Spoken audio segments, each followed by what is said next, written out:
Hello दोस्तों, welcome to money stocks. तो इस वीडियो के अंदर हम लोग बात करने वाले हैं मल्टीपल स्टॉक्स के बारे में। तो चलिए सबसे पहले हम लोग डिस्कस करेंगे टाटा पावर के बारे में। तो जहां में टाटा पावर के अंदर तो नई के बराबर परफॉर्म शो किया, लेकिन ऑलमोस्ट हमें 390 रुपये के आसपास हमें क्लोजिंग नज़र आ रही है। तो टाटा पावर के दोस्तों अगर बात की जाए तो ये एक न्यूज़ जो नज़र आया हुआ है एक बहुत बड़ा अपडेट है।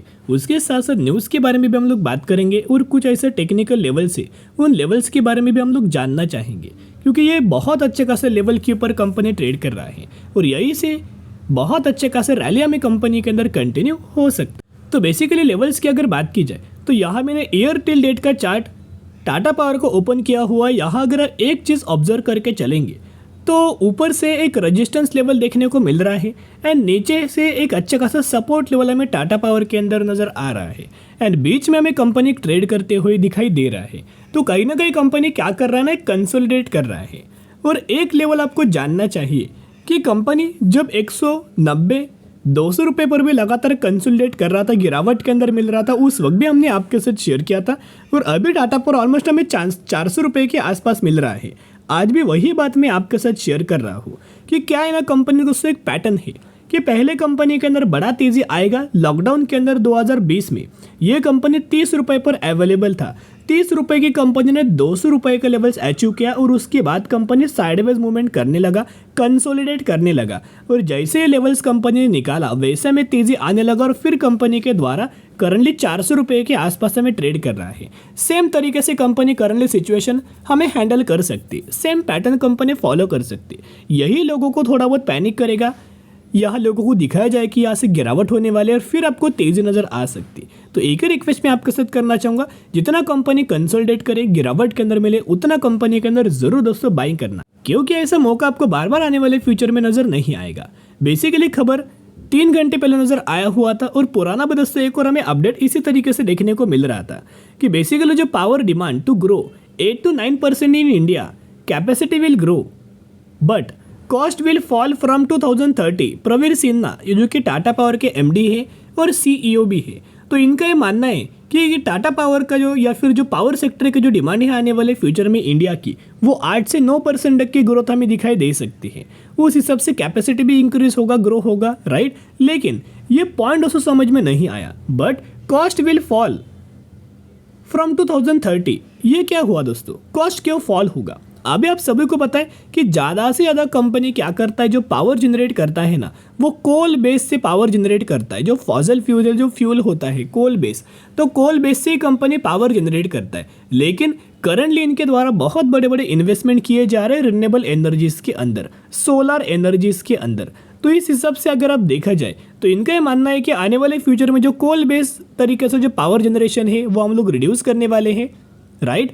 और अगर हम लोग रिन्यूएबल एनर्जी से पावर अगर जनरेट करेंगे तो जो कोल की जो कॉस्ट है, जो रॉ मटेरियल की कॉस्ट है, जो कि बाहर कंट्री से कंपनी क्या करता है, इंडिया के अंदर इंपोर्ट करता है, वो कॉस्ट कम होगा, राइट। ओवरऑल जो पावर जो मैन्युफैक्चरिंग होता है, यानी कि जो पावर डेवलप किया जाता है, उसका कॉस्ट भी कम आएगा, तो लोगों के भी कम प्राइस के ऊपर दोस्तों सर्व कर पाएंगे। और आने वाले फ्यूचर में क्या है ना, इमिशन रिड्यूस करने के लिए सभी चीज़ों के प्रोसेस में किया जा रहा है ताकि एनवायरमेंटल को भी कोई प्रॉब्लम ना फेस करे, राइट। और कहीं ना कहीं कंपनी का भी बिजनेस बढ़िया तरीके से ग्रो हो पाए। तो यही चीज़ करने के लिए इनका मानना है कि फाइनेंशियल ईयर 2027 से लेकर 2030 तक जो रिडक्शन होने वाला है कॉस्ट ऑफ पावर के अंदर, कि पावर के जो कॉस्ट है वो कम होने वाली है। क्योंकि ये क्या करने वाला है, जो कोल बेस्ड पावर जनरेशन है वो आने वाले फ्यूचर में धीरे धीरे कम होगा। इस हिसाब से ज़्यादा रिन्यूएबल एनर्जीज के ही अंदर दोस्तों पावर डेवलप किया जाएगा। वो ओवरऑल आने वाले सालों में कंपनियों को इसका बेनिफिट मिलेगा। और उनका मानना क्या निकल के आए हैं, इनका मानना है कि हर एक साल कंपनी क्या करने वाला है, हर एक साल 20,000 करोड़ का पर ईयर इन्वेस्ट करने वाला है रिन्यूएबल एनर्जीज के अंदर, क्लीन एनर्जी स्पेस के अंदर, रिन्यूएबल एनर्जीज के अंदर, ताकि ज़्यादा से ज़्यादा ये क्या करेंगे, अपना पावर जनरेट करेंगे और आने वाले फ्यूचर का जो पावर डिमांड है पीक लेवल के ऊपर चल रहा है उसको भी अच्छा खासा फुलफिल करने की कोशिश कर लेंगे। तो कहीं ना कहीं जो अपडेट है ना वो बहुत ज़्यादा पॉजिटिव है। उसके साथ साथ जैसे दोस्तों कल के दिन मार्केट क्लोज हुआ, आफ्टर मार्केट ऑर्डर हमें टाटा पावर के अंदर लग चुका था। ये ऑर्डर हमें लगा हुआ है बाइंग साइड के लिए और क्वांटिटीज अगर आप ऑब्जर्व करेंगे 30,000 क्वांटिटीज का आफ्टर मार्केट ऑर्डर हमें टाटा पावर के अंदर लग चुका है। अभी मंडे के दिन जैसे मार्केट ओपन होगा सबसे पहला चांसेस ये है कि अच्छा खासे ऑर्डर में एग्जीक्यूट होगा और वैसे कंपनी के अंदर तेजी आएगी। और एनालिस्ट के द्वारा ब्रोकरेज फर्म का मानना है कि ये कंपनी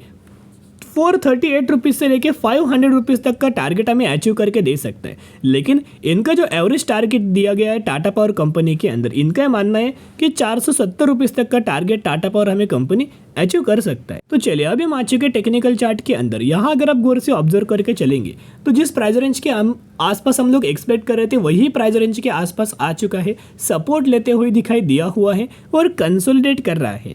अगर आप ये चार्ट ऑब्जर्व करेंगे, मूविंग एवरेज वाला चार्ट मैंने ओपन किया है, ये है 50 दिन का moving average, yellow line, black line या फिर ग्रीन लाइन बोल सकते हो, जो कि 200 दिन का ही मूविंग एवरेज है। तो बहुत ज़्यादा चांसेस क्या है कि लगातार कंपनी मूविंग एवरेज के ही ऊपर सपोर्ट लेता है और उसके बाद कंपनी के अंदर हमें तेजी देखने को मिल जाता है।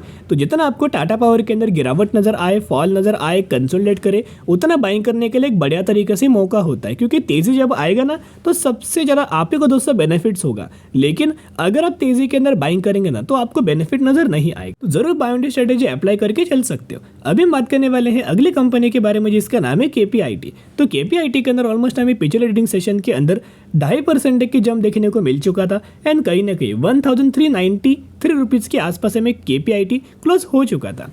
तो लगातार केपीआईटी कंपनी के अंदर गिरावट हो रहा था एंड रिसेंटली कंपनी के अंदर 2 से 2.5% की तेजी आई। कहीं ना कहीं केपीआईटी के अंदर देखोगे तो टॉप से लेके बॉटम तक अगर आप कैलकुलेट करेंगे तो विद इन 1 मंथ हमें केपीआईटी के अंदर 20% की गिरावट हमें देखने को मिला। ये गिरावट बोल सकते हो या फिर इसे प्रॉफिट बुकिंग बोल सकते हो, या फिर अगर देखा जाए तो केपीआईटी का जो लॉन्ग टर्म का चार्ट है उसके अंदर कोई ज़्यादा कंपनी गिरा नहीं, कभी भी कंपनी के अंदर गिरावट नहीं हुआ। डायरेक्ट कंपनी के अंदर लगातार तेजी के अंदर तेजी, रैली के अंदर रैली आया था, गिरावट हुआ था, लेकिन एज सच कोई 15-20% की गिरावट हमें देखने को मिल नहीं रहा था।